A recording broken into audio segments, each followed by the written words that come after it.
Eh bien, je vous invite à vous lever pour chanter un premier cantique. Comme vous l'aurez sans doute constaté, aujourd'hui, pas de vidéoprojection. On va fonctionner à l'ancienne. Comme ça, on est sûr de ne pas avoir de problèmes techniques. Et pour les musiciens, vous aurez dans les recueils la partition musicale qui vous aidera à trouver la note la plus juste. Alors nous chanterons les trois premières strophes de ce cantique. C'est le 222, excusez-moi. Le 222. Je dis toujours aux étudiants, lorsque vous annoncez un cantique, vous annoncez le numéro 2 fois, et moi je ne l'ai annoncé aucune fois, donc je suis un mauvais exemple.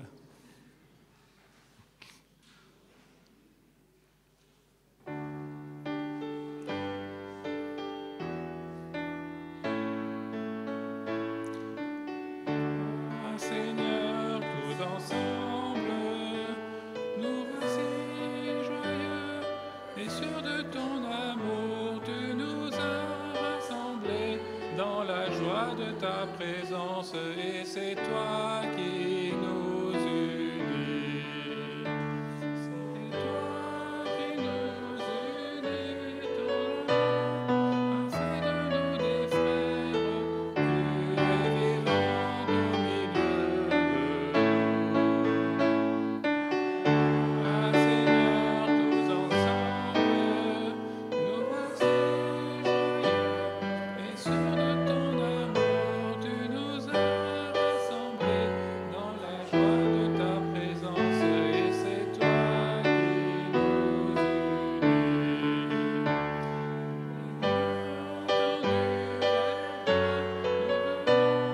T'offrir notre prière, tu es vivant au milieu de nous.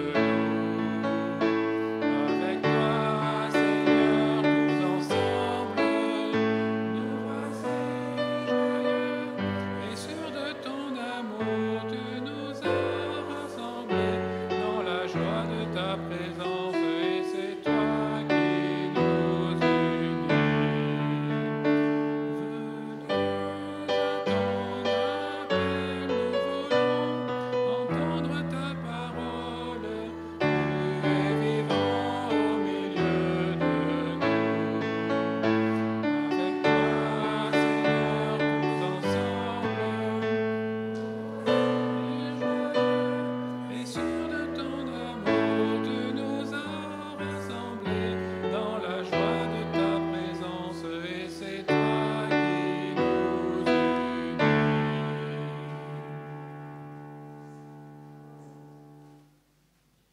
Vous pouvez vous asseoir.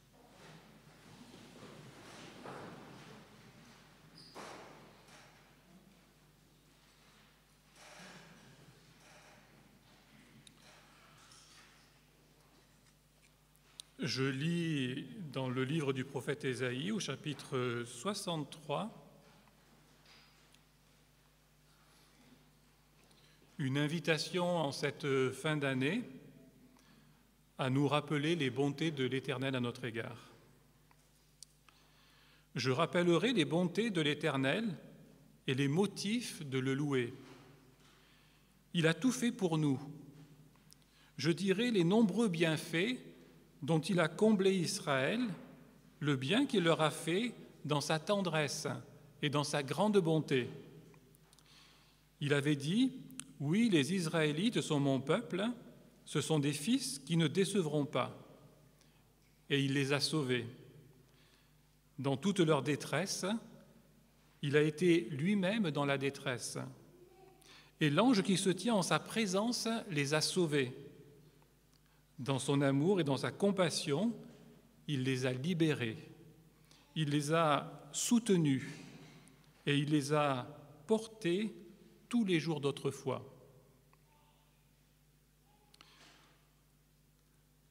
Bien sûr, ces paroles prophétiques s'adressent premièrement à Israël, le peuple de l'Alliance, mais nous pouvons également nous les approprier en tant que peuple de la Nouvelle Alliance. Tous les bienfaits que le Seigneur nous a accordés tout au long de cette année C'est aussi l'occasion, parfois, en fin d'année, de se rappeler tout cela et de dire à notre Dieu notre reconnaissance, de prendre davantage conscience de sa fidélité, de la manière dont il nous a gardés, parfois malgré nos infidélités. Il a toujours été présent et sa main, nous pouvons la voir très concrètement dans nos vies. Alors cette fidélité de Dieu, nous voulons maintenant la chanter avec le cantique suivant, pour lequel nous pouvons nous lever également. Ce sera le psaume 36, « Ô Seigneur, ta fidélité », le psaume 36.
Il y a souvent un contraste entre la fidélité de Dieu et notre réponse à cette fidélité qui n'est pas toujours à la hauteur. Et c'est ce que nous dit le prophète Ésaïe dans la suite du passage que j'ai commencé à lire. Je reprends la fin du verset 9. « Dans son amour et dans sa compassion, il les a libérés, il les a soutenus et les a portés tous les jours d'autrefois. Mais eux, ils se sont rebellés et ils ont attristé son Esprit Saint. Dès lors, il s'est changé pour eux en ennemis et les a combattus. Alors ils se sont souvenus des temps anciens et de Moïse, et ils ont dit : où est celui qui a fait sortir de la mer son troupeau avec son berger, Et où est celui qui a mis son Esprit Saint au milieu d'eux? Celui qui a tendu son bras glorieux aux côtés de Moïse pour fendre les eaux devant eux et qui s'est fait ainsi un renom éternel. Oui, il les a fait avancer à travers les abîmes comme un cheval dans le désert sans qu'il trébuche. Il ressemblait à un troupeau qui rejoint la vallée lorsque l'Esprit de l'Éternel les a menés vers le repos. Ainsi tu as conduit ton peuple et tu t'es fait une glorieuse renommée.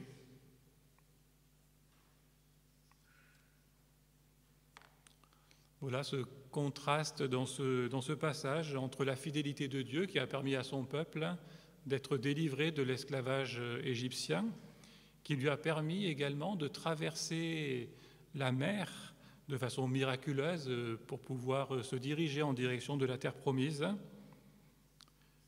Et malgré tous ces miracles, malgré tous ces bienfaits, triste constat, ils se sont rebellés et ils ont attristé son Esprit Saint. Mais Dieu est toujours prêt à entendre notre prière de confession. Il est toujours prêt à nous écouter lorsque nous prenons conscience de ce contraste, de nos propres infidélités, et que, sans craindre sa réaction, nous nous approchons de lui pour les lui confesser. Et c'est une prière d'humiliation qui continue dans ce passage à partir du verset 15.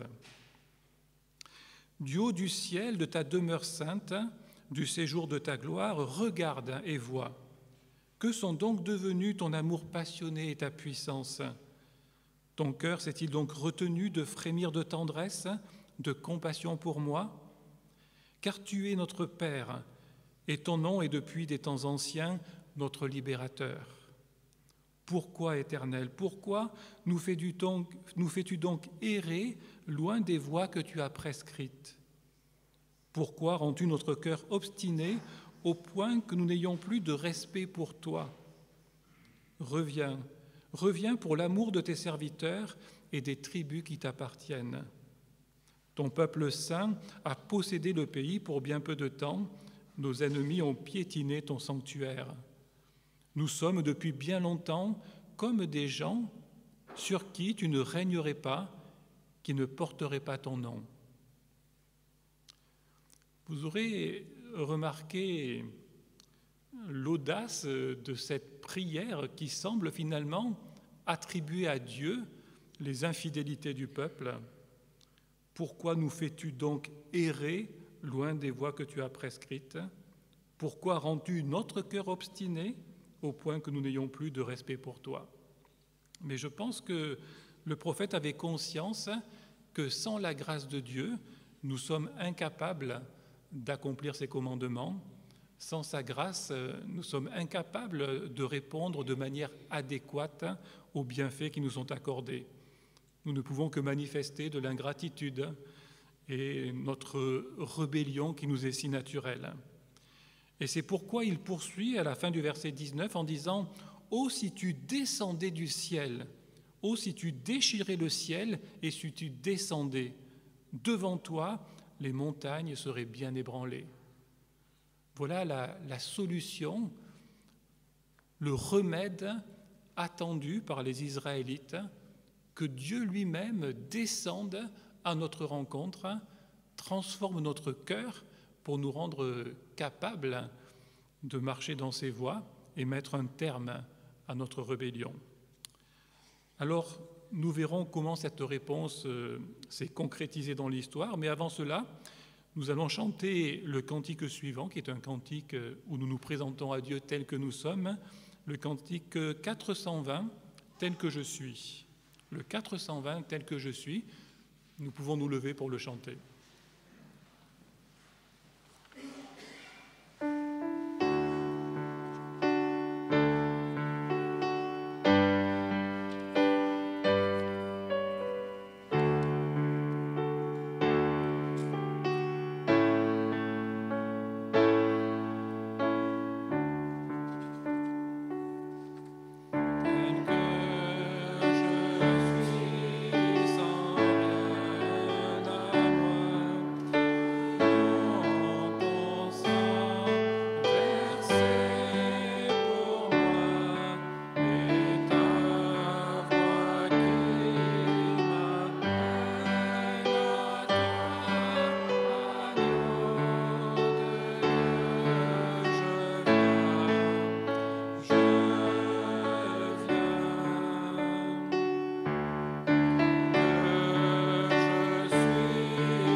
Oh, si tu descendais du ciel, ou si tu déchirais le ciel, et si tu descendais, devant toi les montagnes seraient bien ébranlées.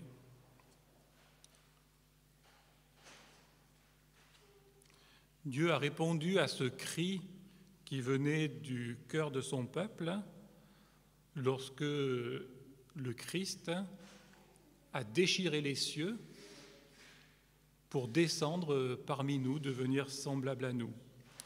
C'est ce que nous voyons un peu partout dans le Nouveau Testament, ce que nous avons aussi célébré le jour de Noël, l'incarnation du Fils de Dieu, mais que nous voyons également à d'autres moments de la vie de Jésus. Et je lis quelques versets autour de son baptême. Jésus vint de Nazareth, un village de Galilée. Il fut baptisé par Jean dans le Jourdain. Au moment où il sortait de l'eau, il vit le ciel se déchirer et l'Esprit descendre sur lui comme une colombe. Une voix retentit alors du ciel, « Tu es mon Fils bien-aimé, tu fais toute ma joie. » Vous voyez, ce n'est pas seulement le Fils qui est descendu, mais c'est également l'Esprit qui est descendu sur les disciples afin de les rendre capables de mettre en pratique la loi de Dieu. Cet Esprit qui est descendu sur Jésus le jour de son baptême est descendu sur l'Église le jour de la Pentecôte. Mais on lit également dans l'Épître aux Hébreux, « Puisque nous avons un grand prêtre qui a traversé les cieux, Jésus le Fils de Dieu, restons attachés à ce que nous reconnaissons publiquement. Car nous n'avons pas un grand prêtre insensible à nos faiblesses, il a été tenté comme nous en toutes choses, sans jamais commettre de péché. Approchons-nous donc avec assurance du trône de la grâce pour obtenir compassion et trouver grâce en vue d'un secours opportun. » J'aime beaucoup ce passage de l'Épître aux Hébreux qui nous invite à nous approcher avec assurance du trône de la grâce, non pas avec hésitation, avec timidité, non pas avec la pensée que nous ne serions pas dignes de nous approcher de Dieu, mais à travers Jésus-Christ, nous pouvons nous approcher avec assurance du trône de la grâce, parce que le Christ a traversé les cieux, alors nous pouvons traverser les cieux en sens inverse, en quelque sorte. Il nous a ouvert le chemin, il nous a ouvert la voie. Il est comme le chef des pèlerins qui a tracé cet itinéraire vers le ciel. Et nous, en tant que chrétiens, nous ne faisons que suivre ce même chemin où il nous accompagne à chaque instant, chaque pas que nous faisons. Il est à nos côtés pour nous garantir bien que bientôt, très bientôt, nous serons nous aussi pleinement dans la présence de Dieu, pleinement conscients de la victoire qui nous a été acquise à la croix. Eh bien, nous voulons chanter maintenant notre reconnaissance et chanter cette profondeur de la compassion et de la miséricorde de Dieu avec le cantique suivant, « Quand les montagnes s'éloigneraient ». Dieu fera tout comme il promet. Et c'est le 167 dans nos recueils, le numéro 167. Nous pouvons nous lever pour le chanter.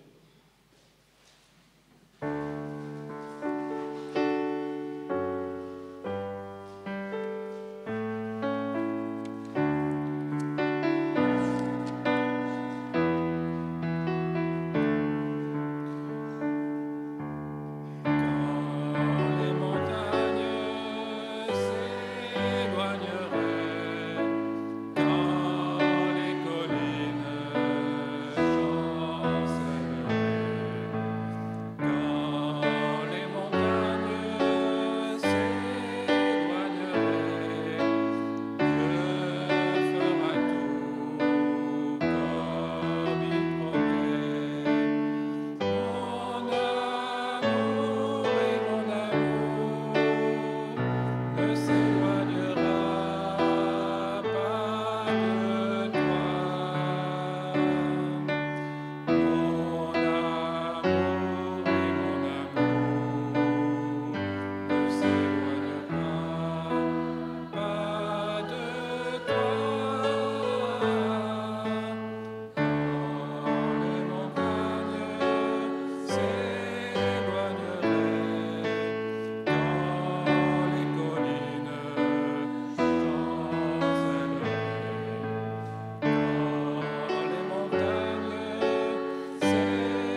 Je vous invite à rester debout pour la confession de foi et je suis heureux de demander à Winmi, que beaucoup d'entre vous connaissez, de venir nous faire cette lecture. Winmi qui a été étudiant à la faculté, qui a côtoyé cette paroisse pendant très longtemps, qui est pasteur maintenant, et qui est sur Lyon actuellement.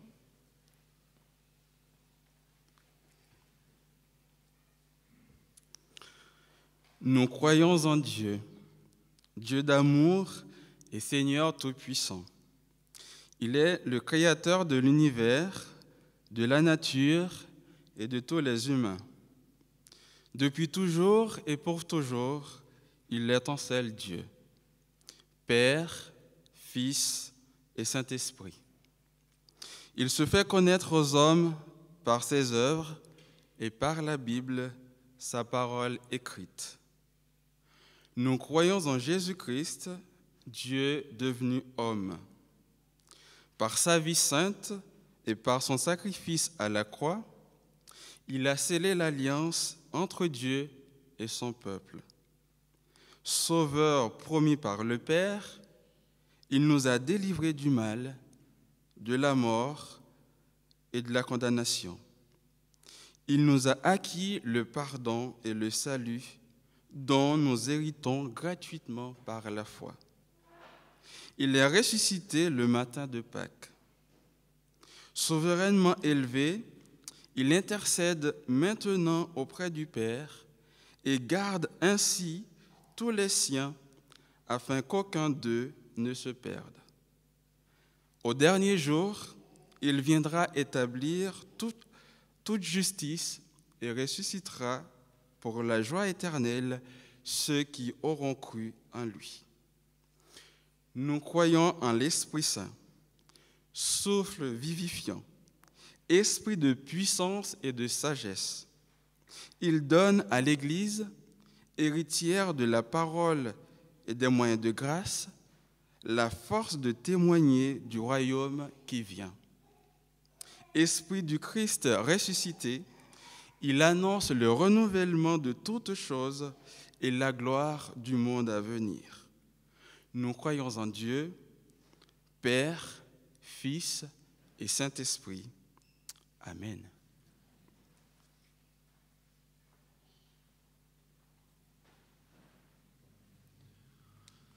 Nous poursuivons ce moment de confession de foi avec le cantique suivant, qui donc dans le ciel, qui en quelque sorte est une confession de notre foi en Dieu, qui est plus grand que tous les autres dieux.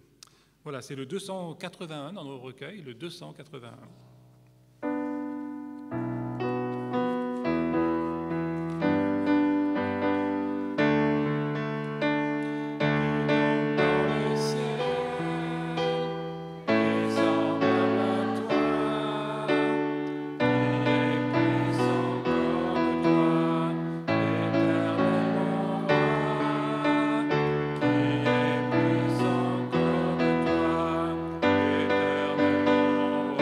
roi,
C'est le moment tant attendu de l'offrande.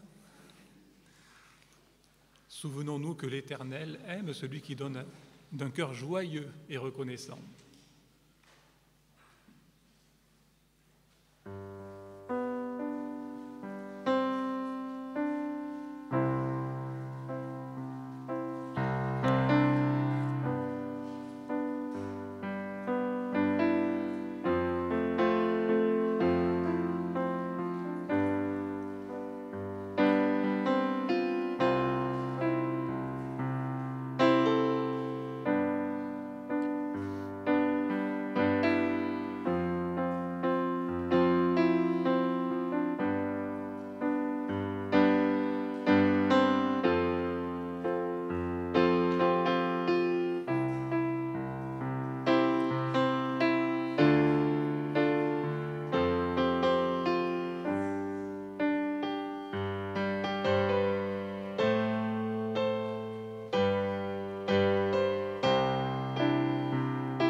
Seigneur, nous t'apportons cette offrande qui est l'expression aussi de notre reconnaissance, que c'est toi qui pourvois à tous nos besoins, comme nous avons pu l'observer tout au long de cette année.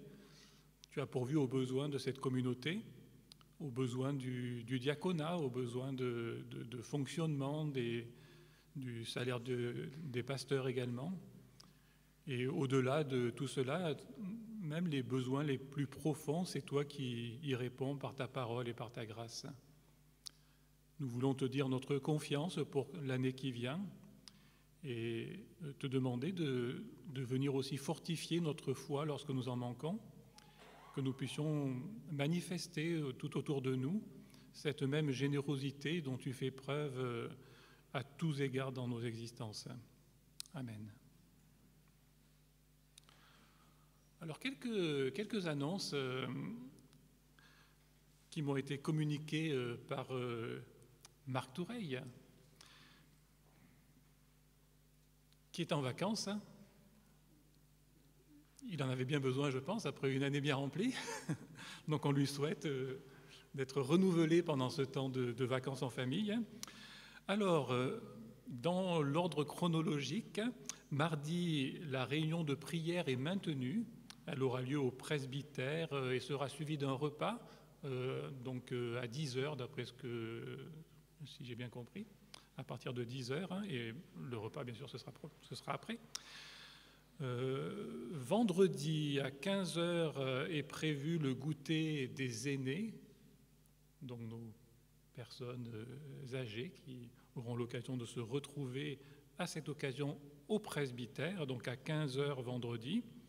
On me signale également dans l'oreillette, que je n'ai pas, mais que samedi, il y aura l'expo Ensemble vers Noël, ou alors Ensemble après Noël, alors du coup, qui continue, voilà, de 14 à 18h ici au Temple. Hein, donc je pense qu'il y a une exposition par rapport à Noël qui sera toujours là. Et le même jour, il y aura le groupe de jeunes qui se réunira au presbytère. Donc je crois qu'il n'y en a pas beaucoup aujourd'hui, donc je ne vais pas insister. Ils se reconnaîtront. Je vous rappelle également l'opération Cœur de Noël, avec, pour ceux qui ont échangé des noms pour prier pour quelqu'un d'autre dans l'Église. Hein. Alors le dévoilement de la personne qui a prié pour vous, ce sera dimanche prochain. Donc voilà, je ne sais pas trop comment ça va se faire pendant le culte, mais voilà, ce sera pour dimanche prochain. Et je termine avec une annonce, voilà, pour qu'on puisse commencer à s'y préparer. La semaine du 7 au 14 janvier, donc ça arrivera très très vite en réalité, ce sera la semaine universelle de prière, hein, à laquelle nous participerons Donc des détails vous seront donnés dimanche prochain.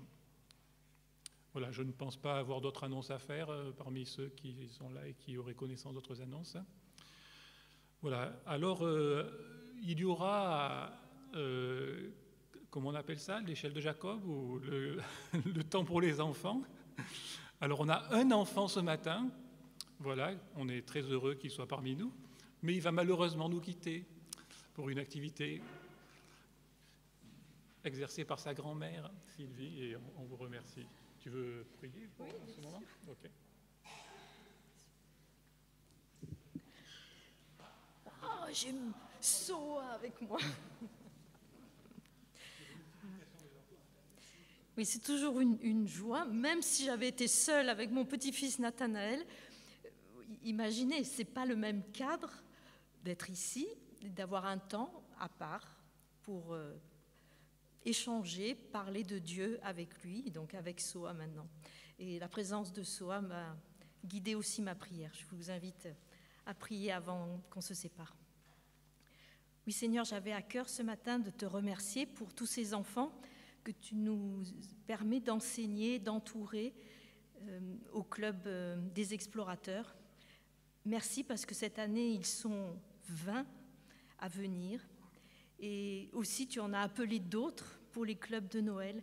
Et je te remets particulièrement ces 5-6 enfants nouveaux qui sont venus, qui reviendront, j'espère, à l'occasion de Pâques, pour partager encore ta parole et comprendre peu à peu qui tu es. Merci de nous donner cette joie de pouvoir transmettre, grâce, comme nous l'a rappelé Jean-Philippe, à ton esprit qui souffle sur l'Église pour témoigner de toi dans cette ville où tu nous as placés. Bénis-nous encore dans ce temps de culte, Seigneur, dans le beau nom de Jésus. Amen.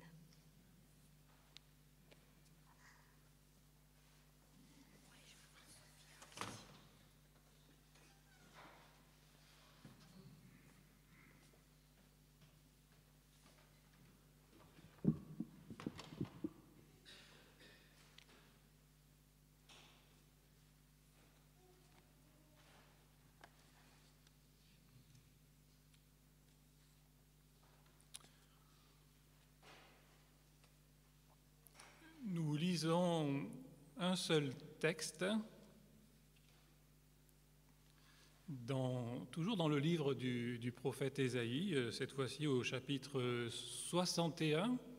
Nous sommes dans la dernière partie du livre d'Ésaïe, appelé le livre de la consolation d'Israël.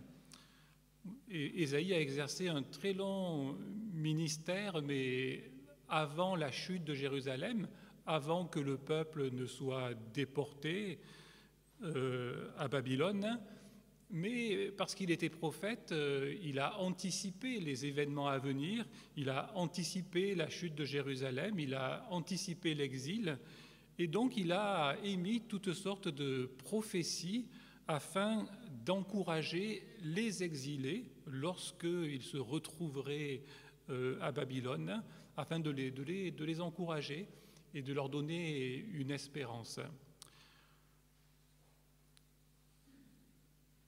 Alors c'est ce que nous allons lire maintenant, donc au chapitre 61, et je lirai les 11 versets de ce chapitre. Le souffle du Seigneur, Dieu, est sur moi, car le Seigneur m'a conféré l'onction. Il m'a envoyé pour porter une bonne nouvelle aux pauvres, panser ceux qui ont le cœur brisé, proclamer aux captifs leur libération et aux prisonniers leur élargissement, proclamer pour le Seigneur une année de faveur et pour notre Dieu un jour de vengeance, consoler tous ceux qui sont dans le deuil, rétablir les gens de Sion qui sont dans le deuil, mettre sur leur tête une parure splendide au lieu de la cendre, une huile de gaieté au lieu du deuil, un vêtement de louange au lieu d'un esprit qui vacille, afin qu'on les appelle térébinthe de la justice, plantation du Seigneur pour montrer sa splendeur. Ils rebâtiront les ruines d'autrefois, ils relèveront les lieux dévastés du passé, ils restaureront des villes désertes, dévastées de génération en génération. Des étrangers seront là pour faire paître votre petit bétail, des gens d'autres nations seront vos laboureurs et vos vignerons. Mais vous, on vous appellera prêtre du Seigneur, on vous dira officiant de notre Dieu, vous mangerez les ressources des nations et vous ornerez de leur gloire. Au lieu de votre honte, vous aurez double mesure. Au lieu de la confusion, ils pousseront des cris de joie en voyant leur part. Ils auront ainsi une double possession dans leur pays et leur joie sera perpétuelle. Car moi, le Seigneur, j'aime l'équité, je déteste la spoliation avec la perversité. Je les récompenserai loyalement et je conclurai pour eux une alliance perpétuelle. Leur descendance sera connue parmi les nations et leur progéniture au milieu des peuples. Tous ceux qui les verront reconnaîtront qu'ils sont une descendance bénie du Seigneur. Je trouverai la gaieté dans le Seigneur, je serai plein d'allégresse en mon Dieu, car il m'a revêtu des vêtements du salut, il m'a couvert du manteau de la justice. Comme le marié, tel un prêtre, se coiffe d'une parure splendide, comme la mariée s'orne de ses atours. En effet, comme la terre fait sortir son germe, et comme un jardin fait germer ses semences, ainsi le Seigneur Dieu fera germer la justice et la louange devant toutes les nations. Je vous invite à la prière.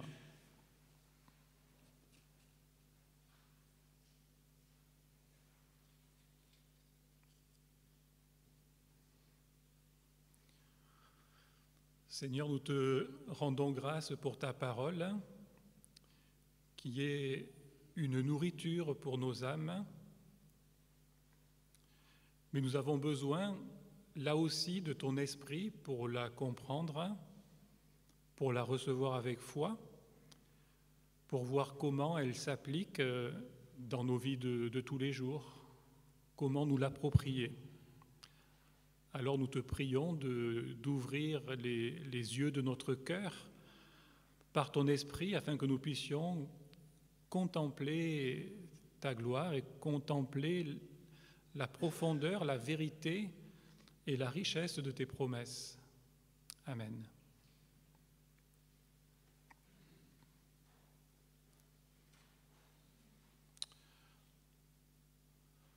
En cette année 2017, nous avons, à de multiples reprises, célébré les 500 ans de la Réformation.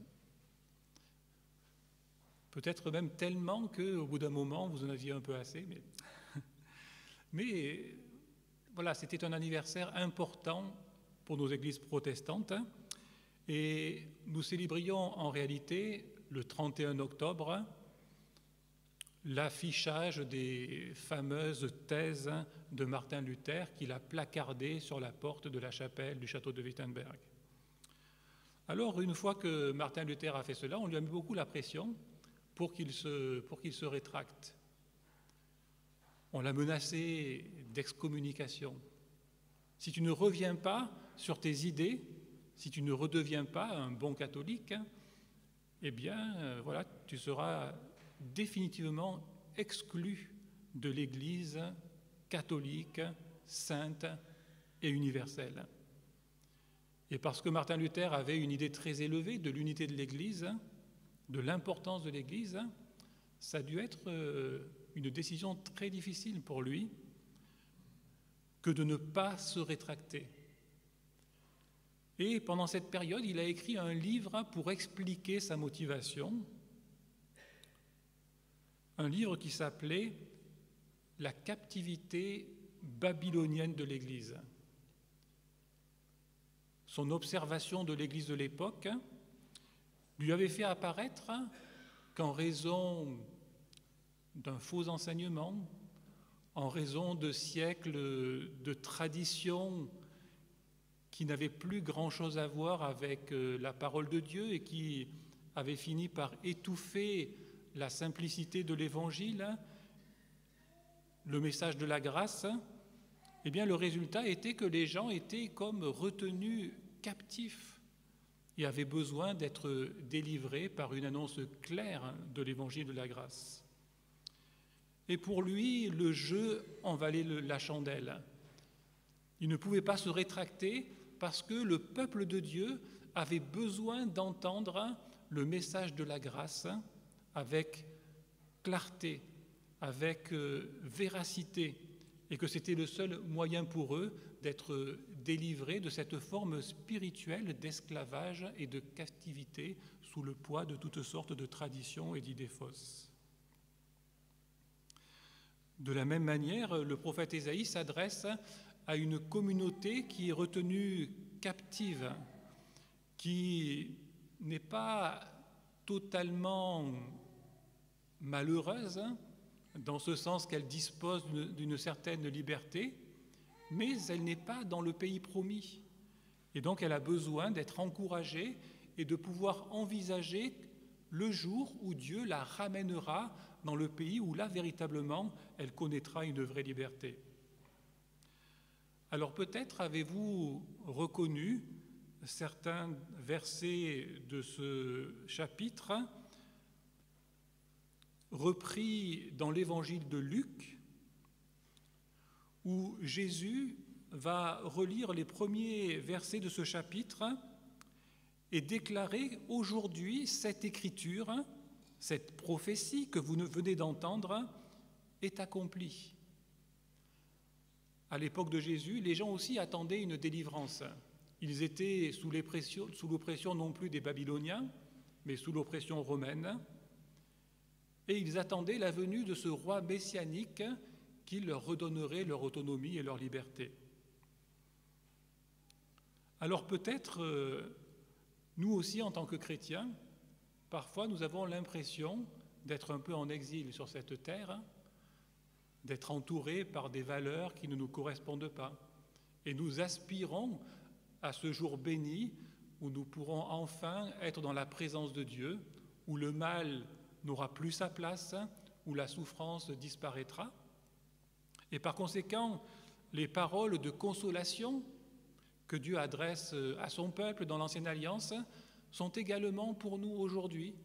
Nous ne sommes pas encore parvenus à la perfection, nous ne sommes pas encore parvenus dans le repos parfait qui nous est promis en Jésus-Christ, mais nous avons ces promesses qui nous permettent d'entrevoir ce moment où nous serons dans la présence de Dieu, dans le repos parfait. Alors voyons à travers ce texte pourquoi le peuple était désemparé lorsqu'il était à Babylone, comment Dieu les a consolés et dans quel but il l'a fait.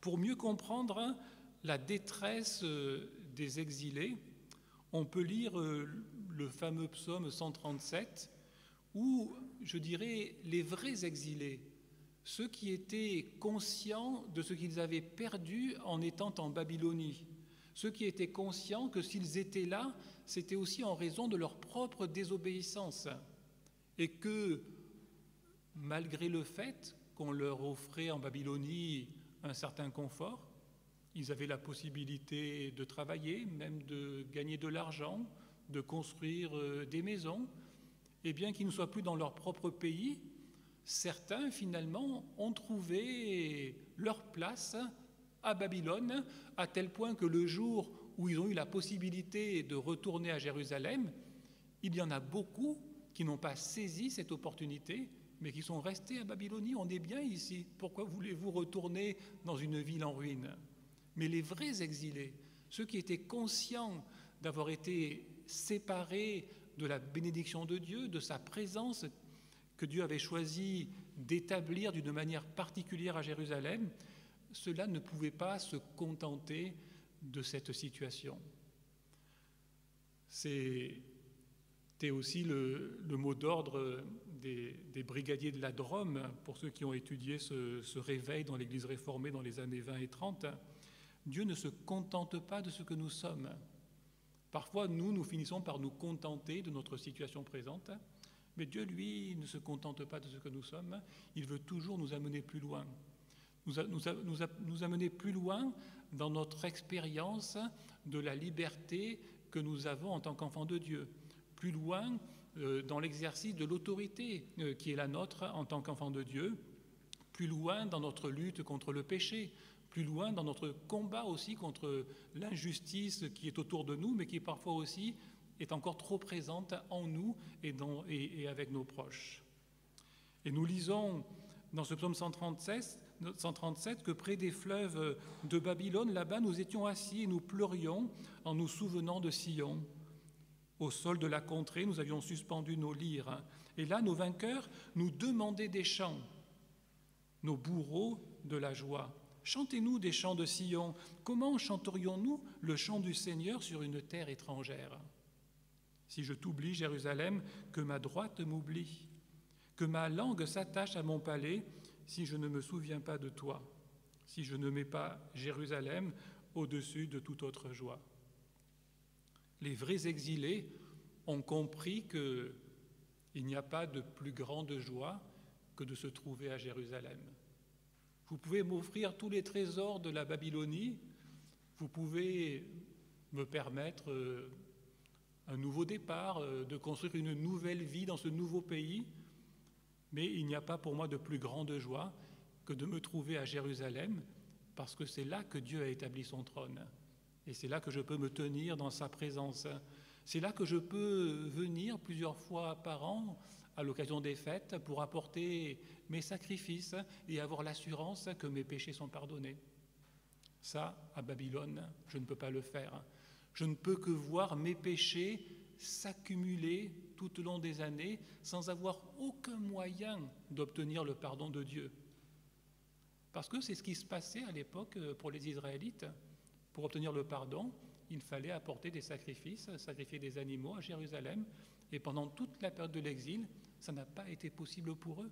Vous imaginez ce poids de culpabilité qui augmentait d'année en année? Le jour des expiations, on n'avait plus le moyen de le célébrer. Et donc, ils attendaient ce moment tellement important où Dieu, selon sa promesse, pourrait les ramener dans le pays et où, à nouveau, ils pourraient obtenir le pardon divin. Alors, la réponse de l'Éternel à la détresse de son peuple nous est décrite de manière très précise dans ce passage, de manière aussi prophétique, messianique. La réponse de Dieu à la détresse de son peuple, c'est la venue d'un homme providentiel. Ce n'est pas en eux-mêmes qu'ils vont trouver la réponse, ce n'est pas par leur astuce, par leur propre force, par leur ingéniosité à combattre leurs ennemis, mais c'est simplement un homme que Dieu va envoyer et qui va répondre à toute leur détresse. À l'époque des exilés, cet homme, ce sera Cyrus, l'empereur perse, qui va décréter que désormais tous les exilés ont la liberté de rentrer chez eux. Vous imaginez la joie qu'ils ont ressentie le jour où ils ont découvert ce décret qui avait été promulgué en leur faveur. Alors ce n'était pas seulement pour eux, c'était pour tous les peuples exilés, mais ils y ont vu la main de Dieu, la providence divine qui leur permettait, à travers cet empereur païen, enfin de retourner chez eux, afin de reconstruire et afin de retrouver cette proximité avec Dieu qu'ils avaient perdue pendant tant d'années en raison de leur désobéissance. Cet homme, c'est également le Christ, puisque Cyrus est une sorte de préfiguration du Christ, qui est le véritable roi messianique, celui qui nous libère de tous nos exils, de tous nos esclavages. Et il est chargé par Dieu d'une mission très précise en notre faveur. Aujourd'hui, cette écriture, dit-il, que vous venez d'entendre, la prophétie d'Ésaïe, est accomplie. Elle est accomplie pour vous, peuple de la Nouvelle Alliance. Il portera une bonne nouvelle aux pauvres.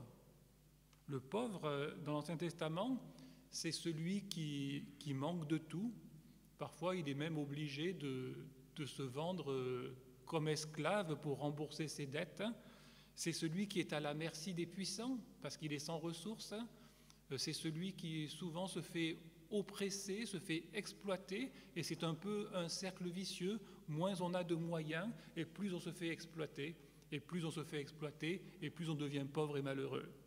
Eh bien, le roi messianique, le Christ, est venu pour porter une bonne nouvelle aux pauvres. C'est la fin de leur oppression, c'est la fin de leur indignité. Et dans la Nouvelle Alliance, les pauvres vont trouver une place privilégiée. Heureux les pauvres, dit Jésus, car le royaume des cieux leur appartient. L'apôtre Paul va dire aux Corinthiens, mais vous n'avez pas remarqué qu'il n'y a pas beaucoup de riches parmi vous, pas beaucoup de puissants, pas beaucoup de gens que l'on honore selon les critères de ce monde. Eh bien, c'est parce que Dieu a choisi les choses pauvres, les choses folles, les choses méprisables, afin de confondre les sages, les riches et les puissants. Et parfois, devant Dieu, on se dit, mais Seigneur, pourquoi est-ce que tu m'as choisi? Je me sens tellement faible, tellement indigne, si peu doué de ce que les gens attendent pour réussir dans la vie. Et pourtant, tu es venu me chercher dans ma misère, dans mon péché, et tu m'as relevé, tu as fait de moi ton enfant. Pourquoi?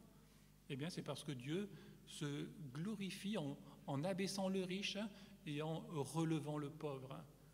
Marie, simple jeune fille dans un obscur village de Galilée, eh bien, c'est cette jeune fille que Dieu va choisir pour porter le Messie.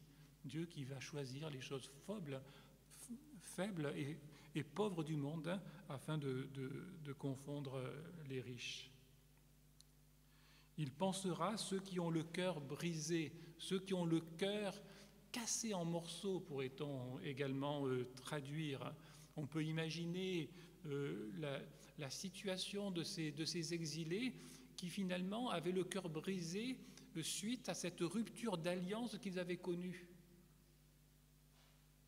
En raison de nos désobéissances, nous ne sommes plus comme avant en communion avec Dieu. Encore une fois, nos péchés nous accablent, nous voyons nos infidélités sous nos yeux en permanence et nous ne pouvons rien y faire. Et c'est pour cette raison que nous avons le cœur brisé en 1000 morceaux. Nous voulons retrouver cette communion avec Dieu. Eh bien, le roi messianique nous annonce qu'il pensera ceux qui ont le cœur brisé. Parfois, on a peut-être l'impression que notre cœur a été tellement brisé en tellement de petits morceaux qu'il est impossible de les recoller, impossible de réparer ce cœur qui a été brisé de 1001 façons. Mais nous avons ici une promesse très claire, très absolue, et bien que le Christ est venu afin de panser les cœurs brisés. Peut-être que quand on était adolescent, on avait eu le cœur brisé parce que notre copine nous avait quittés. Et on avait l'impression que plus jamais je ne pourrais être heureux. Et puis finalement, notre cœur a été réparé, peut-être parce qu'on a rencontré quelqu'un d'autre. Mais d'une manière beaucoup plus absolue, nous savons très bien qu'ici-bas, nous ne pourrons jamais rencontrer la personne qui pourrait pleinement nous satisfaire. Même quand on se marie, eh bien, on s'aperçoit que finalement, ce sont deux pécheurs qui s'assemblent et qui vont apprendre à vivre l'un avec l'autre, à faire des concessions, à se pardonner réciproquement. Et si je m'appuie sur si ce sont, mes attentes vis-à-vis de l'autre qui doivent me satisfaire, je ne serai jamais véritablement satisfait. Ou alors mes attentes sont tellement irréalistes qu'elles ne pourront jamais être satisfaites. Jusqu'au jour où je rencontre le Christ et où lui-même vient remplir mon cœur, remplir mon âme, et là je ne suis plus jamais seul. Et mon cœur est réparé à jamais. Je continue avec d'autres promesses que nous pouvons garder à l'esprit tout au long de l'année qui vient. Je pense que c'est ça qui va nous donner une bonne base pour entrer dans cette nouvelle année, d'avoir ce rappel que nous fait le prophète de toute la variété et la richesse de ce diamant magnifique qu'est la grâce de Dieu. Il proclamera aux captifs leur libération et aux prisonniers leur élargissement. Là aussi, il y aurait beaucoup à dire sur ce verset magnifique. On a l'exemple du dernier roi de Jérusalem, Jéhoïakin, qui, après la chute de Jérusalem, avait été emprisonné à Babylone. Et puis un beau jour, un nouveau roi décide de le faire sortir de sa prison. Après qu'il ait passé des mois, peut-être même des années, dans l'obscurité d'une prison, le roi décide de lui faire grâce et de le libérer. Désormais, tu n'es plus mon prisonnier, et même tous les jours, tu vas pouvoir manger à ma table. Quelle grâce pour ce dernier roi de Juda que de pouvoir vivre un tel moment.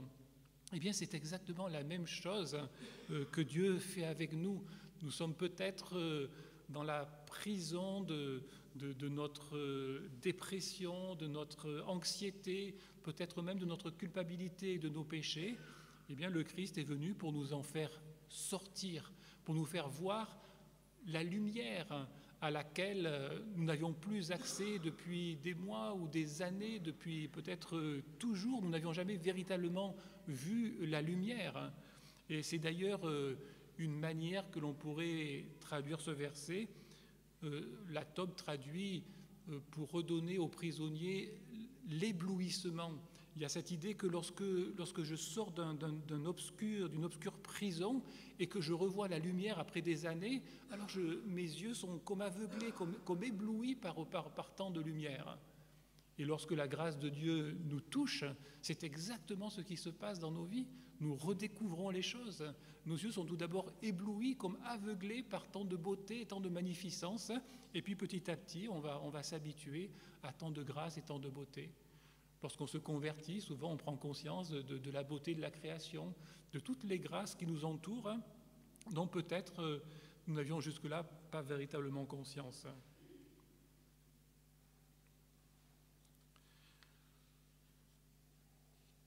Il proclamera pour le Seigneur une année de faveur et pour notre Dieu un jour de vengeance. Alors cette année de faveur, c'est la fameuse année du jubilé qui revenait tous les 50 ans, à l'occasion de laquelle toutes les dettes étaient effacées. Alors on peut imaginer avec quelle impatience les Israélites, surtout les pauvres, surtout ceux qui avaient tout perdu, qui s'étaient surendettés, avec quelle impatience ils attendaient cette année où tout serait remis à zéro, où ils pourraient récupérer toutes les terres qu'ils avaient perdues. Eh bien, c'est exactement ce que le Seigneur fait également avec nous. Il est venu afin d'effacer notre dette, la dette de notre péché. Alors, il est intéressant de noter que dans l'évangile de Luc, Jésus ne cite pas la suite du verset « Pour notre Dieu, un jour de vengeance », parce que ce qu'il est venu proclamer, dans un premier temps, c'est avant tout une année de grâce, une année de faveur où tout le monde peut se tourner vers lui et recevoir le pardon et la grâce. Mais il y aura malgré tout un jour de vengeance, un jour de jugement, lorsqu'il reviendra et que le temps de la grâce sera terminé. Donc c'est également un avertissement pour tous ceux qui pourraient être tentés de mépriser la grâce qui est venue jusqu'à nous et de se dire finalement ce n'est pas pour moi cet évangile que j'ai entendu. Il consolera également ceux qui sont dans le deuil.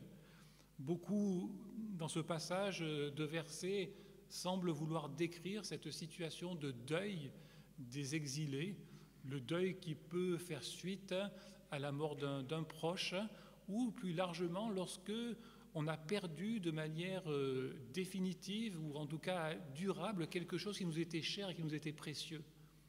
Et là, comment est-ce que je pourrais continuer à vivre, comment est-ce que je peux continuer à avancer alors qu'il y a ce manque dans ma vie, ce vide que rien ni personne ne pourra plus jamais remplir.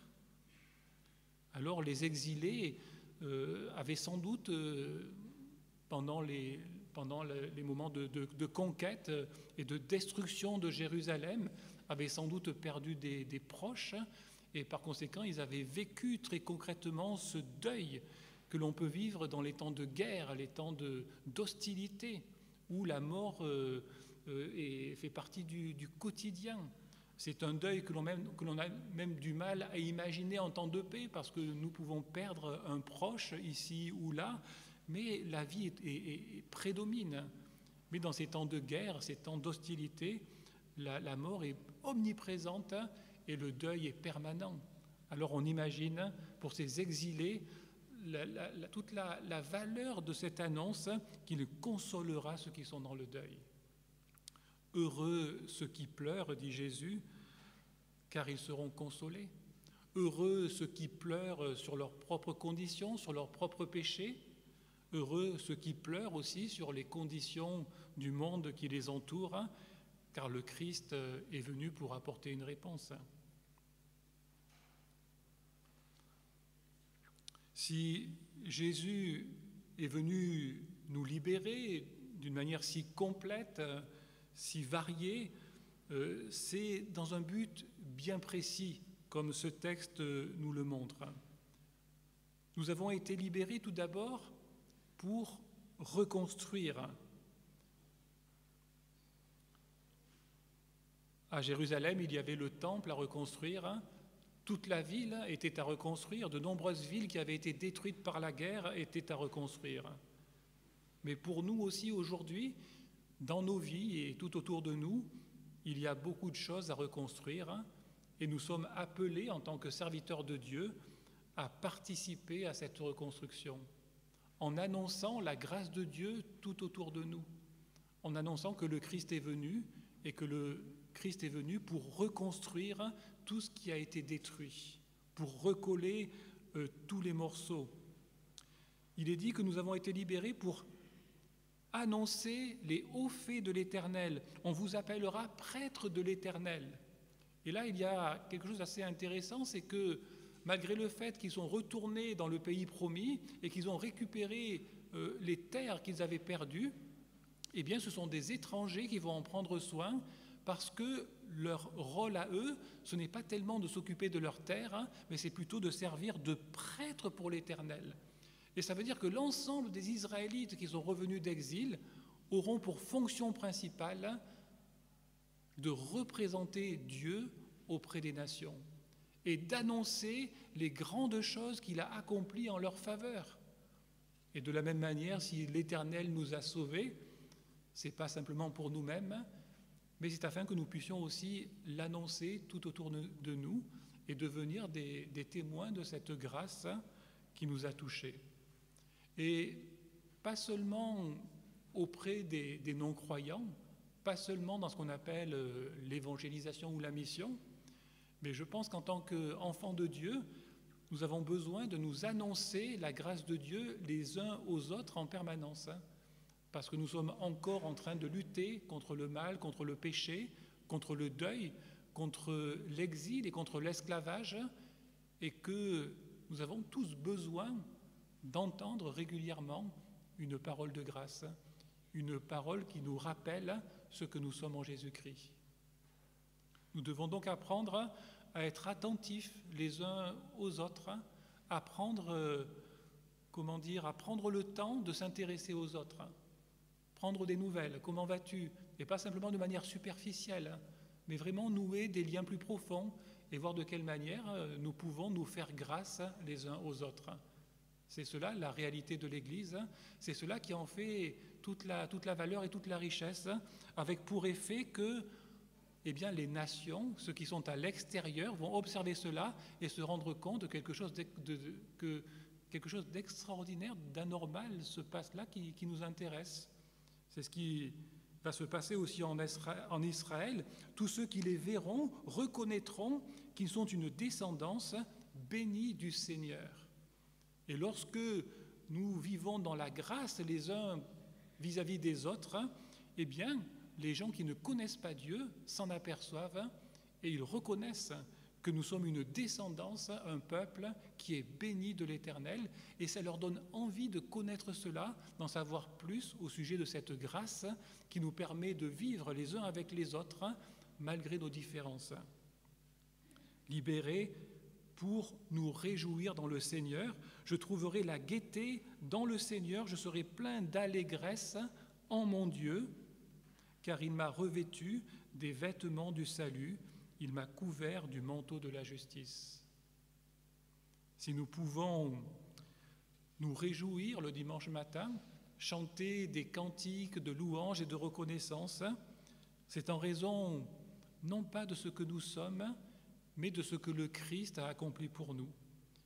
Il nous a revêtus des vêtements du salut lorsque, par la foi, nous avons reçu la justice parfaite du Christ qui nous a été imputée, lorsque nous avons reçu son pardon, lorsque nous avons reçu l'assurance et la certitude de la vie éternelle et du salut que nous avons en Jésus-Christ. Alors il est vrai, pour terminer, que notre joie n'est pas encore parfaite. Elle est parfois assombrie par les difficultés de la vie. Nous sommes dans le déjà et dans le pas encore. Nous sommes encore confrontés à nos fautes et à nos nombreuses défaites. Toutes ces promesses attendent encore un plein accomplissement lorsque le Christ reviendra dans sa gloire pour juger les vivants et les morts. Mais nous pouvons déjà nous réjouir en lui. C'est en espérance que nous sommes sauvés. C'est en espérance que nous sommes pleinement libérés. Et nous pouvons tout simplement lui faire connaître nos besoins, lui faire connaître nos demandes, en sachant qu'il y est attentif et qu'il comprend ce que nous vivons. Et la paix de Dieu, comme l'apôtre Paul le rappelle aux Philippiens, la paix de Dieu qui surpasse toute pensée, gardera nos cœurs et notre intelligence en Jésus-Christ. Amen.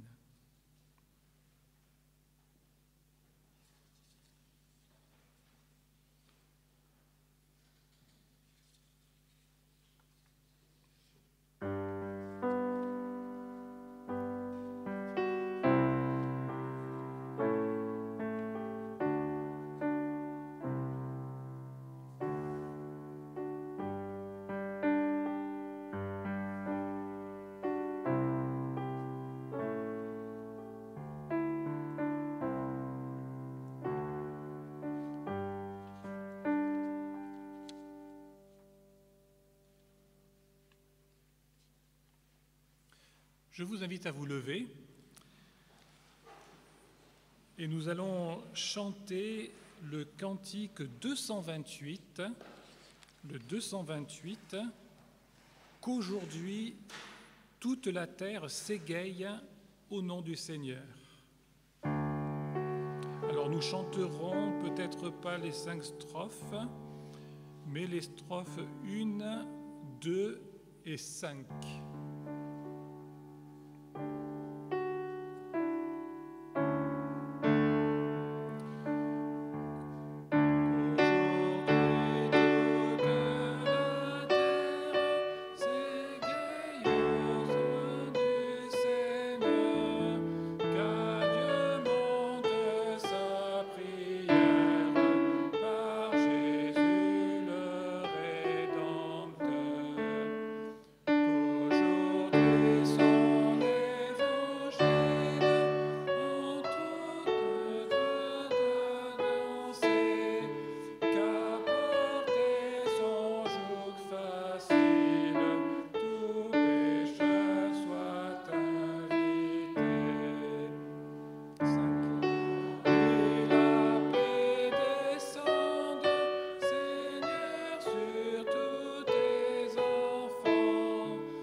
Je vous invite maintenant à un moment de prière et d'intercession.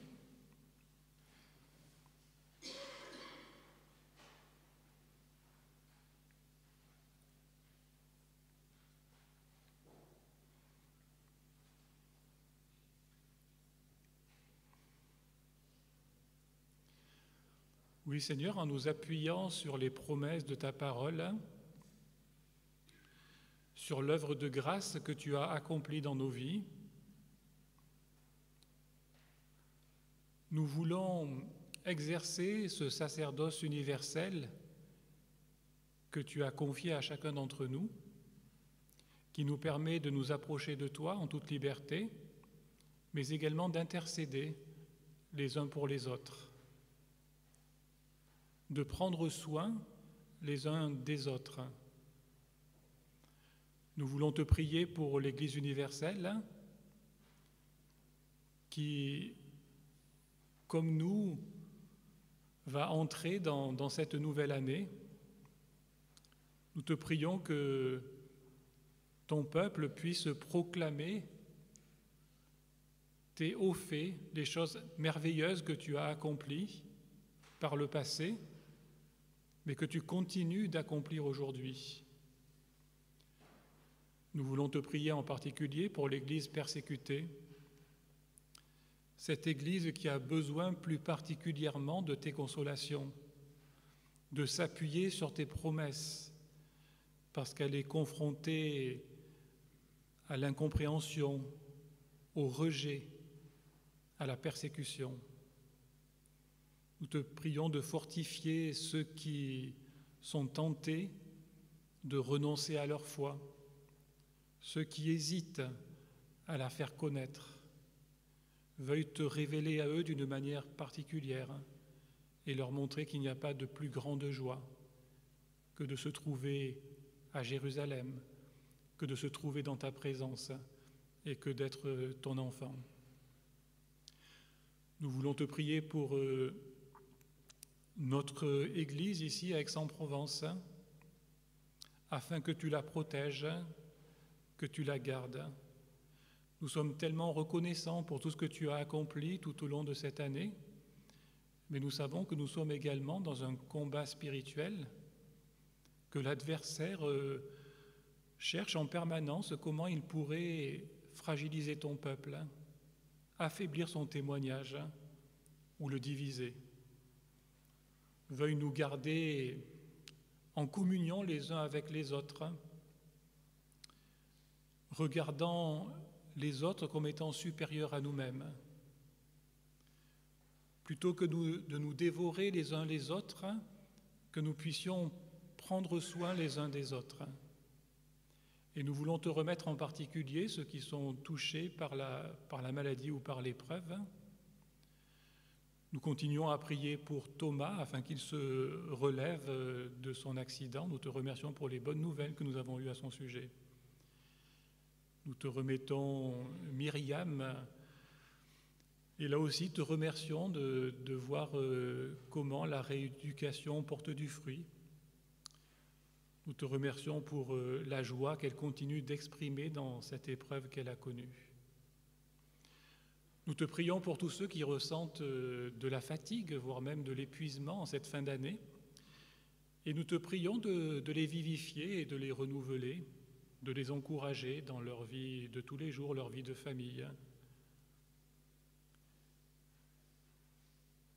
Nous te remercions pour ta grâce et que nous puissions, tout au long de l'année qui vient, puiser en toi la motivation, la force dont nous avons besoin pour aller de l'avant dans le service que tu attends de nous.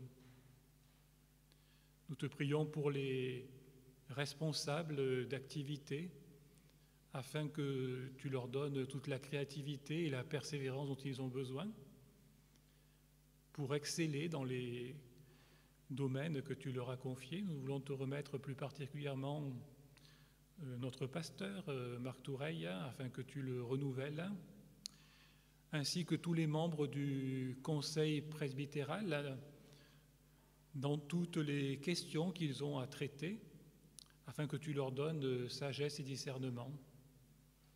Nous te prions pour chaque membre de notre communauté, afin que chacun puisse se sentir entouré, accueilli, que chacun puisse aussi trouver sa place au sein du corps de Christ, exercer les dons qu'il a reçus au service de tous. Amen.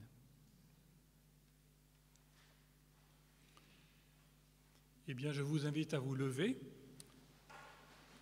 pour recevoir les paroles d'envoi et de bénédiction de la part de notre Dieu,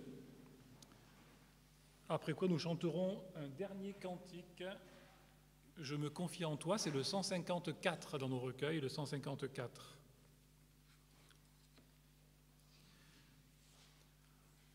À celui qui peut vous garder de toute chute et vous faire paraître en sa présence glorieuse, sans reproche et exultant de joie, au Dieu unique qui nous a sauvés par Jésus-Christ notre Seigneur, à lui appartiennent la gloire et la majesté, la force et l'autorité, depuis toujours, maintenant et durant toute l'éternité. Amen. Le 154.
Un bon dimanche et une